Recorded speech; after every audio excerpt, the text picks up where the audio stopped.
I want to start with a reading from Valerie Kaur. Valerie Kaur is a civil rights activist and attorney, a filmmaker, and she has written this wonderful book, See No Stranger, in which she reminds us that revolutionary, inclusive love is the most important thing we can do right now. It's urgent and important. She writes this: our minds are primed to see the world in terms of us and them. We can't help it. The moment we look upon another person's face, our minds discern in an instant whether or not they are one of us, whether they are part of our community or family or country or one of them. This happens before conscious thought. Our bodies release hormones to trust and listen to those we see as a part of us and fear and resent them. It's easier to feel empathy and compassion for one of us, much harder for one of them. When one of us does something bad, we tend to attribute it to circumstance. But when one of them does the same, we attribute it to essence. Oh, that's just how they are.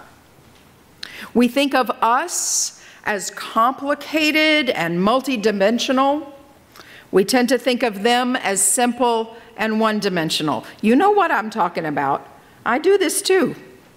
We are much more likely to intervene when we see a victim of violence as one of us. We tend to stand by when we see that they are harmed, whether by politics of the state or violence in the street. In other words, who we see as one of us determines who we let inside our circle of care and concern.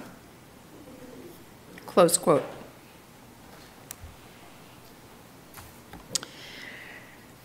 This past Wednesday morning, about 130 of us gathered in the Astor Ballroom of the New Orleans Crowne Plaza Hotel for the plenary session of the Sacred Conference. Sacred stands for Spiritual Alliance of Communities for Reproductive Dignity.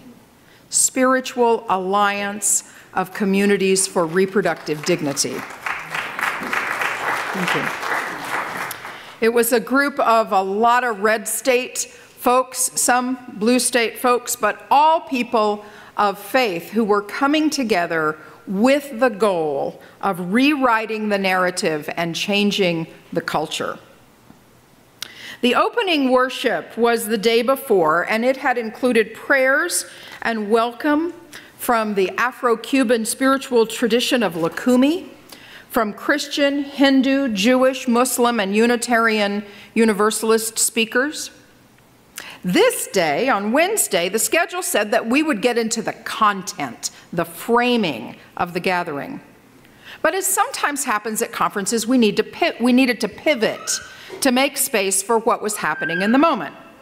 The leaders of the conference told us that one of the key staff people who had brought it all together had gone to the local hospital the night before for a pre-existing medical condition. And among this group of faithful folks, the decision was made to pray for her in this space. So we were going to pray for her, and they invited the people who were especially close to her to come up to the front.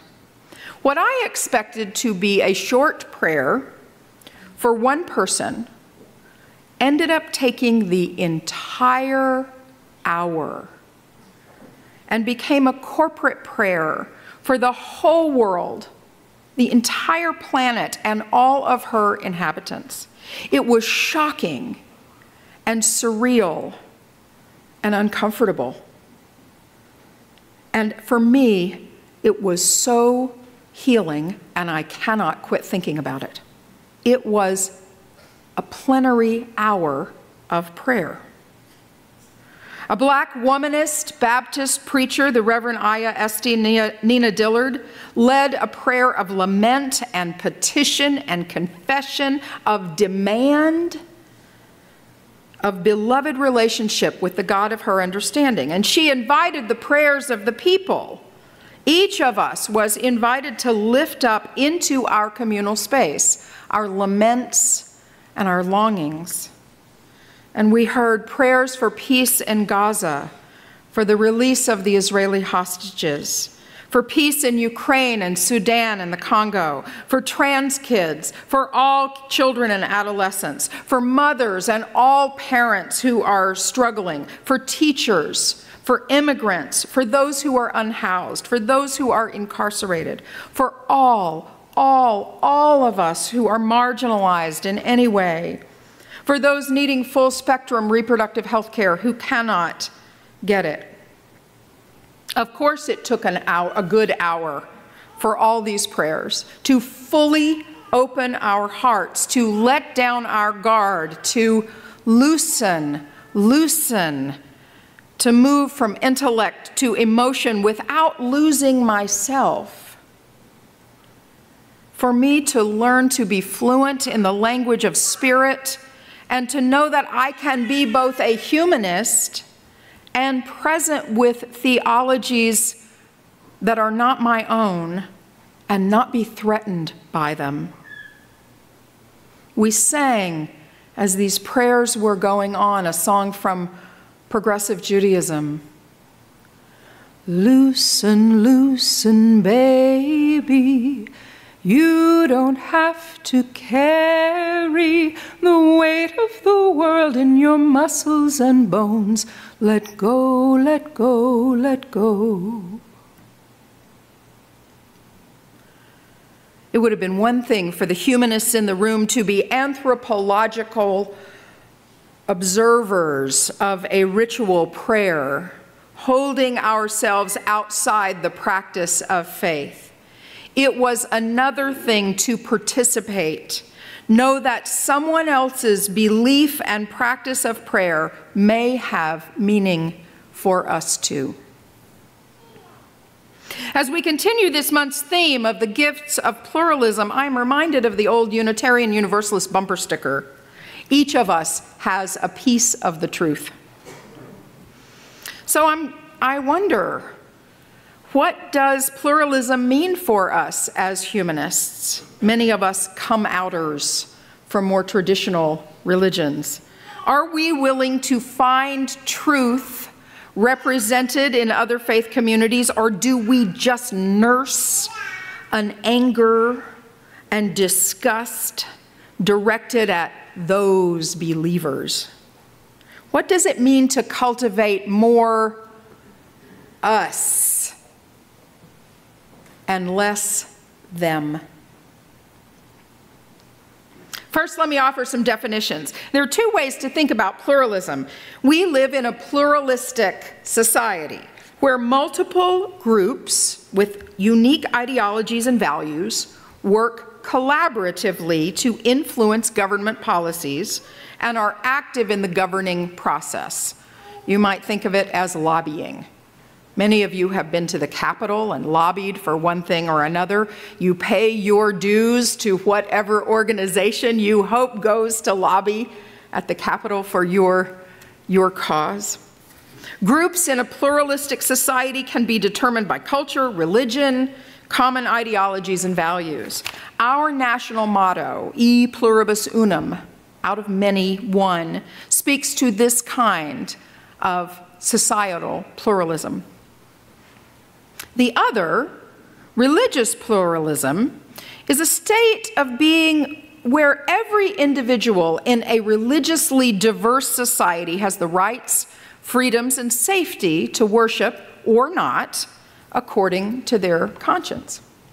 UU Minister Sherry Prudhomme helps us here. She says, thinking about pluralism focuses on the American reality of religious diversity and the rights and freedoms guaranteed to us in the Constitution. First, religious diversity in America is increasing, and with ongoing demographic shifts will continue to do so. But religious diversity on its own is not religious pluralism. This requires a little bit more. She continues, we Unitarian Universalists declare that there are many paths to the sacred. We hold fast to the notion that no one religion can hold all the truth for all time, not even Unitarian Universalism, not even humanism. We maintain that a free, open, and respectful dialogue is one of the primary ways our theological perspectives evolve and grow, close quote.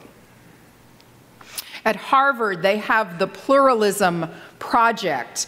Really interesting. If you're Googling around, you might Google the Harvard's Pluralism Project. And it says this, pluralism is not diversity alone, but the energetic engagement with diversity. I've heard it said that diversity is a fact. Pluralism is engagement, is getting in there. It's not just tolerance, but the active seeking of understanding across lines of difference. It's the encounter of commitments. The language of pluralism is that of dialogue and encounter, give and take, criticism, and get this, self-criticism. Dialogue does not mean that everyone at the table will agree with each other. It involves the commitment to being at the table with another person's commitments. Religious pluralism reminds us again and again that we don't have all the answers. It helps us turn toward each other, the us toward the them, rather than away. It reminds us that liberation is always collective and that we need each other. It does not diminish our humanism to find the central truths in other religions, that the Hebrew God is one of fairness and equity, in the Christian teaching to love our neighbors as ourselves, in the Hindu belief that everything in the universe is holy, in the Lukumi faith that all humans have a divine aspect and are watched over by our ancestors.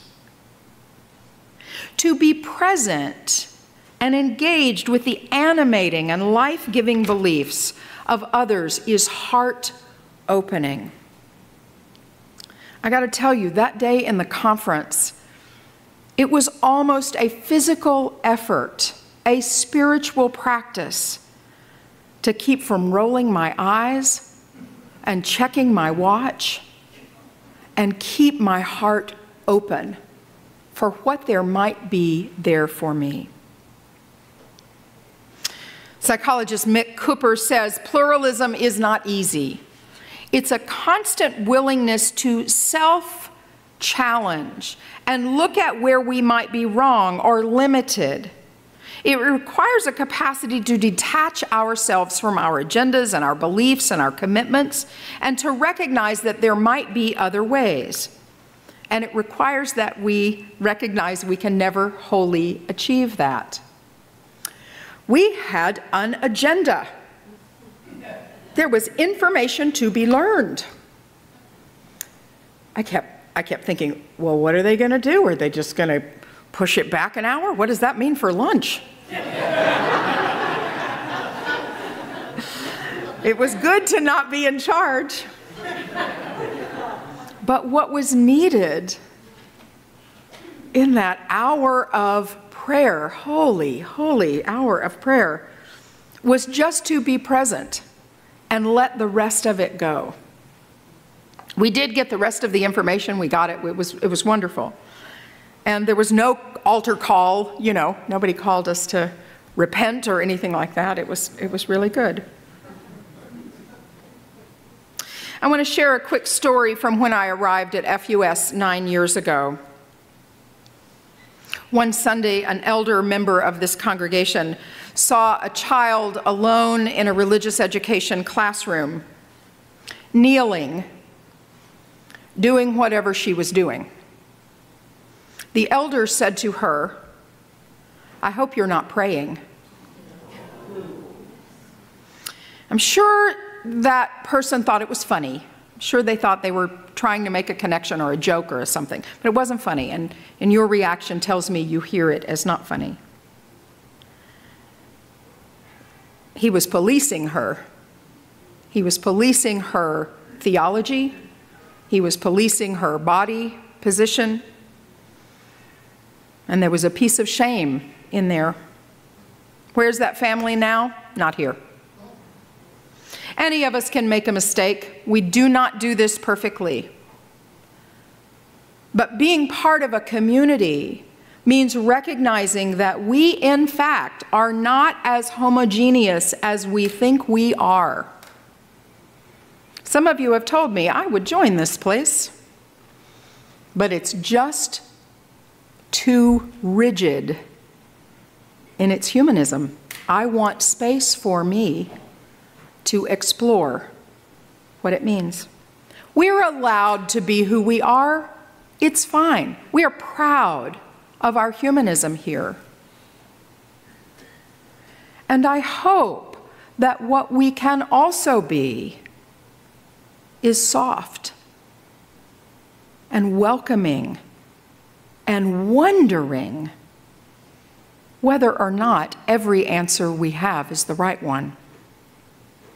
The gifts of pluralism are opening our hearts, are reducing shame, and especially working with our progressive partners who are faithful people for justice, equity, compassion, and collective liberation. I shared this quote with you a few months ago, I think, and I want to share it again because it's living in me so much. The Reverend Dr. Kendall Gibbons says this of her work on spiritual maturity. "This is the kind of person I want to become, finally. Self-aware, reverent, real, strong, compassionate, graceful, humble, loyal, faithful, interdependent, at peace with my mortality, and fluent in the language of the Spirit."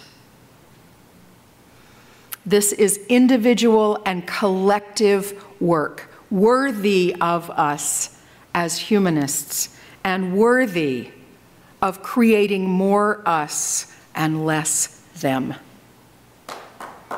May it be so, and amen.